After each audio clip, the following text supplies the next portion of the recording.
आज के इस पूर्व सैनिकों के कार्यक्रम में मंच पर उपस्थित हमारे बहुत ही यशस्वी, लोकप्रिय और संवेदनशील मुख्यमंत्री सम्माननीय योगी आदित्यनाथ जी, हमारे बहुत ही कर्मठ और दूरदृष्टि रखने वाले ऐसे प्रदेश के अध्यक्ष श्री भूपेंद्र चौधरी जी, हमारे केंद्र सरकार में मंत्री और हमारे इस गाजीपुर क्षेत्र के क्लस्टर को संगठन की दृष्टि से देखने वाली ऐसी हमारी बहन अन्नपूर्णा देवी जी, हमारे बहुत ही जुझारू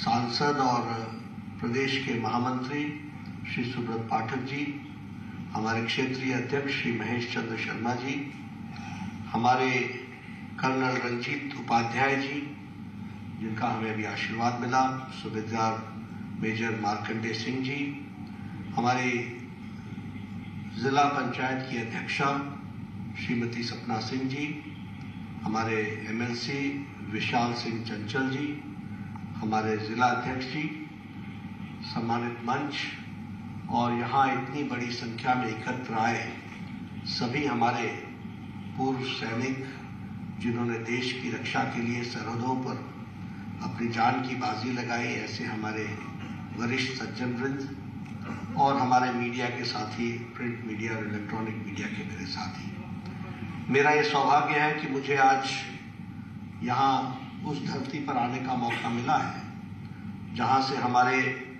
परमवीर चक्र विजेता अब्दुल हमीद जी का संबंध है। ऐसा गौरवमय इतिहास रखने वाले स्थान पर मैं आया हूँ। मैं आज के दिन शहीद राम उग्र पांडे जी को भी याद करता हूँ और आप सब लोगों से मिलकर के मुझे खुशी भी होती है और इस पवित्र और ये क्रांतिकारी भूमि को के में आने पर मैं इस भूमि को भी नमन करता हूँ और आप सबको नमन करता हूँ। आप सब लोगों ने अपना जीवन देश की रक्षा के लिए एक डिसिप्लिन तरीके से, एक अनुशासित तरीके से, राष्ट्रभक्ति से ओत-प्रोत होते हुए आपने देश की सेवा की है और ऐसे सज्जन वृंद से जो शौर्य के लिए जाने जाते हैं, जो देश की रक्षा के लिए जाने जाते हैं, उनका से मिलकर के प्रेरणा भी मिलती है और आप सबके आशीर्वाद से हम आपको विश्वास दिला सकते हैं कि जिस तरीके से आपने देश की सेवा की है, उन्हीं प्रेरणा को लेकर के हम सब लोग भी लगे हैं कि आगे देश को आगे ले जाने में अपना योगदान करेंगे। मैं यहाँ इस बात से भी गौरवान्वित होता हूँ कि भारत की फौज दुनिया की उन फौजों में मानी जाती है जो सबसे ताकतवर मानी जाती है, यानी ताकतवर फौजों में मानी जाती है। और सिर्फ हार्डवेयर में ही नहीं, हार्डवेयर मतलब सिर्फ व्यवस्थाओं में ही नहीं, उसके फौजी की ताकत में मानी जाती है, यानी सॉफ्टवेयर भी उसका उतना ही स्ट्रांग है, यह दुनिया मानती है फौज के बारे में, जो मैं आपसे कहना चाहता हूं।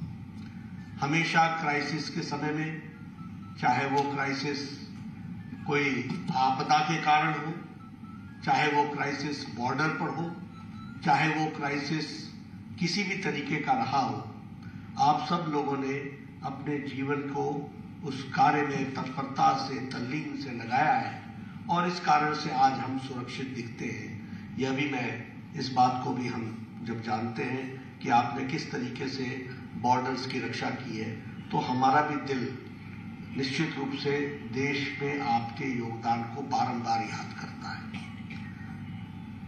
आप सब लोगों ने में से कुछ लोग होंगे जिन्होंने शायद 65 की लड़ाई देखी हो, 71 की लड़ाई देखी हो, कारगिल का युद्ध देखा हो।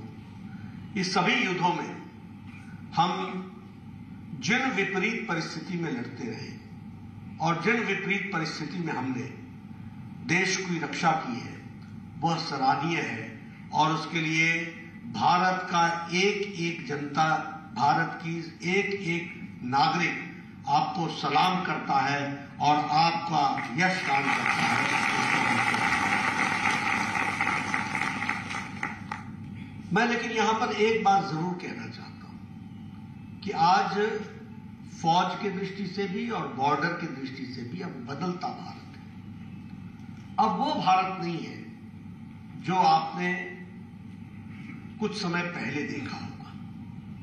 अब वो बॉर्डर नहीं है जो आपने कुछ समय पहले उसकी स्थिति देखी होगी। आज मैं आपको, क्योंकि आप रिटायर हो गए हैं लेकिन आपकी जानकारी तो पूरी होगी, आज जिस मूल परिवर्तन के दृष्टि से प्रधानमंत्री मोदी जी ने काम किया है वह सच में देश की रक्षा के लिए बहुत ही, जिसे मैं कह सकता हूं कि एक बहुत कड़े फैसले लेकर के देश की सुरक्षा रक्षा के लिए आगे बढ़ने का काम हुआ है।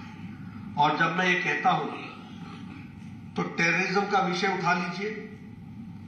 हमेशा विदेश नीति में भारत को दोषी माना जाता था।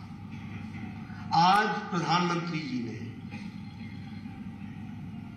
विश्व के पटल पर यह साबित कर दिया है कि भारत न टेररिज्म करता है न टेररिज्म सहन करता है और उसके विरोध में आकर करता है। और आपने देखा होगा कि आज पाकिस्तान अलग थलग दुनिया में पड़ गया है। उसके जितने भी वक्तव्य यूएनओ में आते हैं, दुनिया उसको कभी सीरियसली नहीं लेती है। दुनिया की नजरों में समझ में आ गया है कि आतंकवाद की जननी कहां है और भारत ने किस तरीके से आतंकवाद के खिलाफ लड़ा है, वह भी हम सबके समझ में आया है। दूसरा हमको ध्यान में रखना चाहिए कि एक समय था, मैं तो फौज के परिवार से आता हूं, मेरे अगर रिश्तेदारी जोड़ी जाए तो एक लेफ्टिनेंट जनरल, 3 ब्रिगेडियर्स और 4 कर्नल्स हमारे परिवार में हैं। और मेरे को फौज को समझने की बड़ी इच्छा होती रहती है।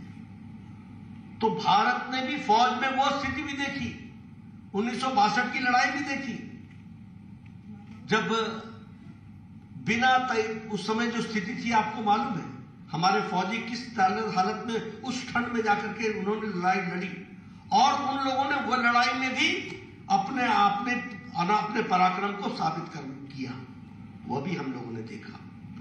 लेकिन हम लोगों ने यह भी देखा कि हमारी नीति क्या थी, सामान बाहर से खरीदो, सामान बाहर से खरीदो। और हमारा इंपोर्ट होता था सामान, हमारा एक्सपोर्ट नहीं होता था। लेकिन आपको जानकर यह भी आपके ध्यान में आएगा कि ये जो मोदी जी से पहले की सरकार थी, यूपीए की सरकार, इसमें कोई खरीद हुई ही नहीं। हमारे फौजी भाई मुसीबत में पड़े रहे, किसी ने उसकी चिंता नहीं की। पनडुब्बी में घोटाला हुआ, खरीद रुक गई। हेलीकॉप्टर में घोटाला हुआ, खरीद रुक गई। 2009 से लेकर 14 तक बुलेट प्रूफ जैकेट नहीं खरीदे गए। यह परिस्थिति आकर के खड़ी हुई। और हमारी इंपोर्ट, हमेशा हर चीज इंपोर्ट करो, पनडुब्बी घोटाला, हेलीकॉप्टर घोटाला, एरोप्लेन, फाइटर जेट्स के घोटाले, जो खरीदारी करनी उसमें घोटाला ही घोटाला। और घोटाले के कारण फैसला न लेने की स्थिति आकर के खड़ी हुई। प्रधानमंत्री मोदी जी के आने के बाद भारत की फौज को फिर से लैस किया गया, राफेल का बेड़ा आया, हमारे हेलीकॉप्टर्स आए, हमारे हर तरीके से अपने विकास के लिए योजनाएं बनी। यह सब कुछ उस समय हुआ है। और जो हमारी डिपेंडेंसी थी इंपोर्ट पर, वह अब एक्सपोर्ट पर हो गई। और मैं आपके सामने बताना चाहता हूं कि 2014 में 1941 करोड़ का हम एक्सपोर्ट करते थे। आज हम डिफेंस का अपने लिए तो हम सेल्फ सफिशिएंट हो ही गए, अपने लिए तो हमारे पास माकूल हो ही गया, लेकिन अब हम दुनिया को 11,607 करोड़ रुपए का बाहर बेच रहे हैं और एक्सपोर्ट कर रहे हैं। 6 गुना भारत ये 14 से 22 के बीच में 6 गुना भारत का डिफेंस एक्सपोर्ट बढ़ गया। आप बताइए, वॉर मेमोरियल कब तय हुआ था कि वॉर मेमोरियल बनेगा? तय हुआ था कि नहीं हुआ था? दिल्ली में तय हुआ था कि नहीं हुआ था? किसने रोका था? क्यों रुका था? क्यों मोदी जी का इंतजार कर रहा था? आज आप देखिए, वो इंडिया गेट के पास क्या भव्य वॉर मेमोरियल बना है। हमारे देश के शहीदों को दुनिया याद कर रही है और देश उनको समर्पित होकर के देख रहा है। वह भी लोग छोटी छोटी बातों को ध्यान नहीं रखते। अभी पिछले साल तक हमारा नेवी के फ्लैग में सेंट जॉर्ज का क्रॉस ये नेवी के फ्लैग में था।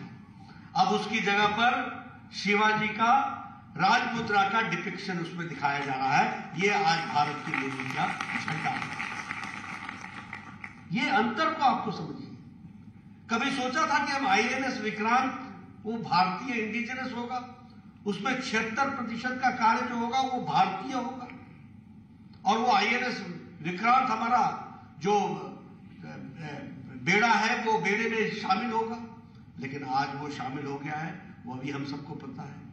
हमारा जो मल्टी रोल कॉम्बैट हेलीकॉप्टर है LCH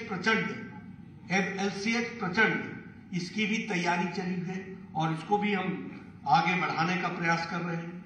उसी तरीके से C-295 ट्रांसपोर्ट एयरक्राफ्ट, इसकी भी मैन्युफैक्चरिंग पूरी की पूरी भारत में वडोदरा में हो रही है। ये भी हमको ध्यान में रखना चाहिए।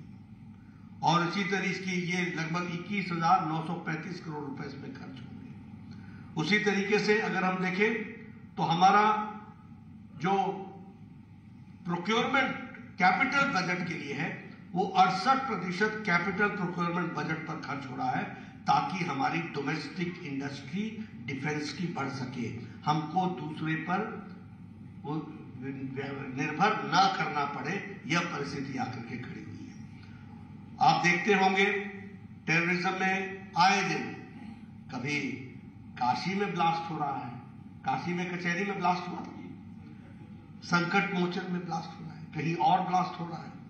आज टेररिज्म की सारी गतिविधि, कुछ घटनाएं JNK में, कुछ पंजाब में कुछ घट रही हूं, लेकिन सारे देश में टेररिज्म की गतिविधि 0 हो गई है। इसको भी ध्यान रखना होगा और उसको हम आगे बढ़ाएंगे। 300 आइटम्स अब भारत में ही डिफेंस की बनेगी, 300 आइटम्स। कभी सोचा था कि ऐसे कड़े फैसले कोई सरकार लेगी? मोदी जी की सरकार ने लिया। हम बार बार हर एक चीज बाहर से मंगवाते हैं। अब 300 आइटम्स भारत में बनेंगे, इस तरीके की स्थिति हुई है। मैं फौजियों के परिवार से आता हूं, आप लोग खुद फौजी हैं, आप सब लोग मुझसे ज्यादा जानते होंगे, मैं आपको उसमें क्या बोलूं। लेकिन सच्चाई क्या थी कि पुंछ के बॉर्डर पर गोली चलती थी और रिपोर्ट होता था नगरोटा में, और नगरोटा रिपोर्ट करता था अंबाला के कोर हेडक्वार्टर, एरिया हेडक्वार्टर को, और अंबाला रिपोर्ट करता था चंडी मंदिर के कोर हेडक्वार्टर को, और चंडी मंदिर रिपोर्ट करता था दिल्ली को, और दिल्ली बोलता था रुको आपको जवाब देते हैं। हमारा फौजी वहां गोली से लड़ रहा है, वो बेचारा पुंछ से पूछ रहा है रास्ता क्या है, पहले नगरोटा, नगरोटा से अंबाला, अंबाला से चंडी मंदिर, चंडी मंदिर से दिल्ली हेडक्वार्टर, और दिल्ली हेडक्वार्टर का जवाब रुक जाओ। जब से मोदी जी आए हैं तब से फैसला हुआ है जहां से गोली चले वही जवाब देकर के समाप्त कर दिया। Standing order, standing order. ये बदलता भारत, ये बॉर्डर की रक्षा की दृष्टि से मैं आप लोगों के साथ जरूर कहना चाहता हूं। आज मुझे खुशी है कि डिफेंस का कॉरिडोर उत्तर प्रदेश में बन रहा है। उत्तर प्रदेश में लखनऊ, आगरा, अलीगढ़, कानपुर, झांसी, चित्रकूट। आप देखिए ये डिफेंस कॉरिडोर नहीं होगा, ये पावर हाउस होगा, ये उत्तर प्रदेश का पावर हाउस बनेगा, ये हमको समझना है। और जो डिफेंस का कॉरिडोर बुंदेलखंड बिहार और ये जो हमारे उसमें जो जुड़ेगा तो वो भी किस तरीके से आगे बढ़ेगा वो भी आपके ध्यान में। मैं आप सबसे को एक निवेदन करना चाहता हूं, ये जो फसली बटेरे हैं ना, इनसे जरा सा जरूर सावधान रहिए। अब आप कहेंगे फसली बटेरे कौन है? ये ऐसे होते हैं जब फसल लग जाती है ना तो आते हैं चढ़ के चल देते हैं और कुछ नहीं करते। आप बताइए, पी चिदम्बरम ने वन रैंक वन पेंशन पर जाते जाते फाइनेंस मिनिस्टर के तरीके से 500 रुपए रखे थे कि नहीं रखे? 500 करोड़ रुपए रखे थे कि नहीं रखे? वो इतना अनपढ़ थे कि उनको मालूम था कि 500 करोड़ में कुछ होना नहीं है। ये one rank one pension 500 crore में निपटना था क्या? आज मोदी जी ने वन रैंक वन पेंशन के लिए 35,000 करोड़ रुपए आपके खातों में पहुंचाया। 35,000 करोड़। और उसी तरीके से हमारे बजट में जो हमारा बजट था 44,000 करोड़ से उसको बढ़ा करके 1 लाख, हमारा जो पेंशन का बजट था, क्षमा करिएगा, जो पेंशन का बजट था वो 44,000 करोड़ रुपए से बढ़ करके अब 1,12,000 करोड़ रुपए डिफेंस का। उसी तरीके से increase one rank one pension में 40% की गई है। और इंक्रीज जो प्रेजेंट आर्मी मैन है जो अभी वर्तमान में काम कर रहे हैं उनकी तनख्वाह में 55% की वृद्धि की गई है। ये भी हमको ध्यान रखना। और प्रधानमंत्री जी का मानना है कि अगर फौजी ताकतवर बनता है तो देश ताकतवर बनता है और देश की सुरक्षा होती है। आपने देखा होगा कौन प्रधानमंत्री है जिन्होंने अपनी दिवाली हमेशा फौज के साथ मनाई और वो भी सरहद पर मनाई? ये संदेश है, आप अकेले नहीं है बॉर्डर पर। देश का प्रधानमंत्री और देश के प्रधानमंत्री के साथ साथ 140 करोड़ का देश आपके साथ खड़ा है, इस बात का संदेश। और उसी तरीके से आप देखिएगा आपके यहां जो हमारे कॉम्बैटेंट जो हमारे पोस्ट थी वह भी कन्वर्ट करके नॉन कॉम्बैटेंट पोस्ट जो थी उसको भी कॉम्बैटेंट पोस्ट में 57,000 लोगों को उसमें भी जोड़ा गया है। वह भी हम आपको बताना चाहते हैं। मैंने बुलेट प्रूफ जैकेट की बातचीत की थी। 1,46,000 बुलेट प्रूफ जैकेट्स की डिमांड थी और ये कब थी? 2009 से 2014 तक। और आज मैं आपको बता सकता हूं कि 5 साल के अंदर और 5 साल कुछ नहीं हुआ और अब हमारे सरकार ने 2,30,000 बुलेट प्रूफ जैकेट्स खरीद करके आर्मी को दी है। ये आप समझिए ना, बुलेट प्रूफ जैकेट आप मांग रहे थे कितने? 1,86,000। कब मांग रहे थे? 2009 में। 2014 तक नहीं खरीदारी हुई और अब आपको 2,30,000 बुलेट प्रूफ जैकेट दी गई है। और इससे और मैं खुशी की बात बता दूं कि बुलेट प्रूफ जैकेट अब भारत खरीदता नहीं है, अब भारत दूसरे देशों को देता है। यह परिस्थिति आ गई है, हमको उसको संशोधित। और मित्रों, मैं एक बात और भी आपसे कहना चाहता हूं। आप सब लोग फौज में रहे, मेरे से ज्यादा जानते होंगे, लेकिन मैं पहाड़ी आदमी हूं इसलिए कुछ फौज की जानकारी मुझे भी है। हमारे एक डिफेंस मिनिस्टर हुए जिन्होंने ये कहा कि हम फौज और बॉर्डर के लिए, बॉर्डर में हम इसलिए हम उसको अविकसित रखते हैं ताकि बॉर्डर अविकसित रहेंगे तो सुरक्षित रहेंगे। ये क्या नजरिया है? जरा सोचो मेरे दोस्त, ये क्या हालचाल है? ऐसे देश चलता है क्या? मेरी बात आप समझ रहे हैं कि क्या मैं कहना चाहता हूं? एक डिफेंस मिनिस्टर ने कहा कि अगर बॉर्डर असुरक्षित, अगर बॉर्डर में वहां पहुंचने की व्यवस्था कम होगी तो बॉर्डर सुरक्षित होंगे। अरे आपके आंखें मीचने से दुश्मन तो आंखें मीच नहीं रहा है। चाइना तो बना रहा था सड़क, तो आपको भी तो बनानी थी। और आपको ध्यान में होगा कि मैं क्योंकि पहाड़ का हूं इसलिए आपको बता रहा हूं और एक अपने इलाके का बता रहा हूं। अगस्त महीने से योगी जी हमारे यहां ट्रक चल पड़ते थे। अगस्त महीने से अक्टूबर महीने तक सारा रसल और सारा रसद ले पहुंचाया जाता था। पूरे 4-6 महीने पूरा सामान पहुंचाया जाता था और अक्टूबर महीने में बर्फ गिर जाती थी और ले का रास्ता बंद हो जाता था और मई महीने तक वही रसद पर सारी फौज चलती थी। हमें खुशी है कि आदरणीय प्रधानमंत्री जी ने 10 किलोमीटर की अटल टनल बना करके 12 महीने सड़क अब ले के लिए खुली है और कोई भी इस तरीके से रसद रखाने की जरूरत नहीं है, वहां पहुंचता है, सामान पहुंचता है। दूसरी बात, आप सब लोग फौज में रहे हो, आपको मालूम होगा एक कॉन्वॉय चलता था, आगे अफसरों की जीप चलती थी, पायलट चलती थी, उसमें हरी झंडी होती थी और फिर उसके बाद 50 ट्रक होते थे, 1 टनर, 2 टनर, 3 टनर और सबसे अंत में होता था लाल रंग की झंडी। और फिर आप एक ब्रिज पर पहुंचते थे, वहां आपको हरी झंडी दी जाती थी, फिर 300 ट्रक निकाले जाते थे और 300 ट्रक निकलने के बाद फिर रास्ता खुलता था और आपको भी एक पुल क्रॉस करने में 3-3 घंटे लगते थे, रुकते थे 3-3 घंटे। आपको याद होगा यह तस्वीर।